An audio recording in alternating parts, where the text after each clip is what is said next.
Libreville, au premier jour du confinement général. Comme un symbole ce jour, la mer, particulièrement calme, accueille certainement bien l'opération de distribution lancée ce lundi.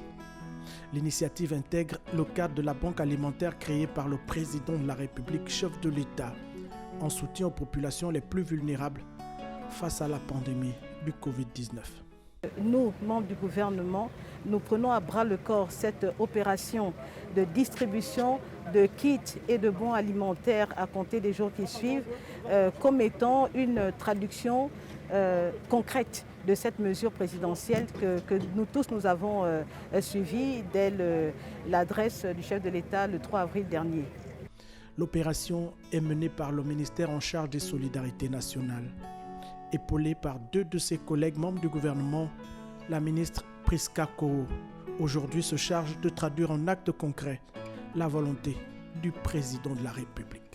Ce centre d'accueil n'est pas un choix fortuit, c'est parce que nous pensons que c'est prioritaire de toucher ces cibles-là que nous considérons être déjà vulnérables. Il y a le centre d'accueil avec les enfants, mais il y a également les centres abritant les personnes âgées. Il y a également d'autres qui, de toute façon, tous les centres qui ont été répertoriés dans le Grand Libreville vont être visités par le gouvernement qui apporte la banque alimentaire. Comme vous pouvez le constater, je suis avec deux membres du gouvernement, d'autres vont se relayer au fur et à mesure, de façon à ce qu'on prouve aux populations que cette mesure du chef de l'État est une démarche qui doit être exécutée par le gouvernement et que nous sommes heureux de le faire.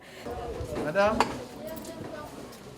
c'est avec beaucoup d'émotion qu'au nom du chef de l'État, son Excellence Ali Bongo Ondimba, nous vous remettons ces quelques denrées pour ces enfants. Ils sont les enfants du Gabon. Vous savez, faire de la politique, c'est pour faire cela. Aider les plus faibles, les plus fragiles. Voilà le sens politique que le chef de l'État donne aujourd'hui à ses ministres et à son gouvernement. Je vous remercie. À l'image de ce centre d'accueil pour enfants, la distribution de ces denrées alimentaires de première nécessité mobilise plus de 300 équipes pluridisciplinaires dans les 4 communes du Grand Libreville, des jeunes volontaires en majorité. Parce que c'est environ 1000 volontaires qui seront déployés pour toute la distribution dans le Grand Libreville.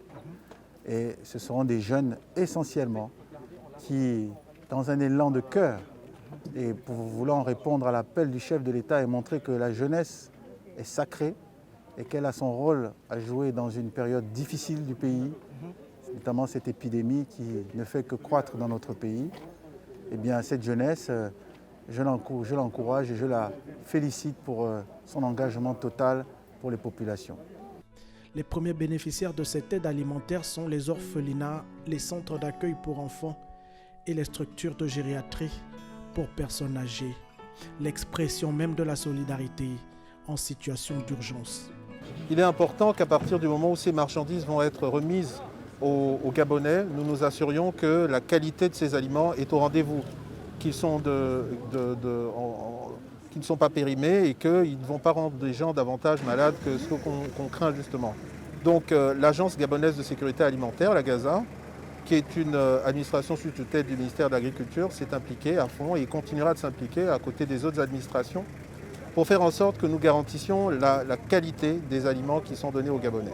L'opération s'étend sur 6 jours. Plus de 60 000 personnes en situation vulnérable dans les 228 quartiers de cette agglomération devraient être impactés par cette vague de solidarité. La décision de faire des listes n'émanait pas du gouvernement. D'accord ? C'était une initiative que les chefs de quartier ont estimé peut-être nécessaire, mais nous avons communiqué lors de la conférence de presse donnée par le Premier ministre du gouvernement que les populations devaient rester dans leur domicile et étant là-bas, nous avions la responsabilité d'apporter la banque alimentaire dans leur domicile, naturellement en tenant compte des cibles visées par le président de la République lui-même en termes de vulnérabilité. Les modalités de cette opération sont claires. Ce sera la stratégie du porte-à-porte. Nous avons identifié par le biais des collectivités locales 228 quartiers. Et ces 228 quartiers verront évidemment le déploiement de 228 équipes. j'ai expliqué que les quartiers les plus vastes auront la possibilité d'être appuyés par des équipes supplémentaires pour permettre une distribution assez massive.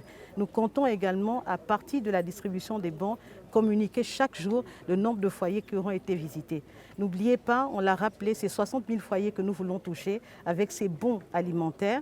Et ces 60 000 foyers devront eux-mêmes pouvoir préciser que le gouvernement est bel et bien venu jusqu'à leur niveau.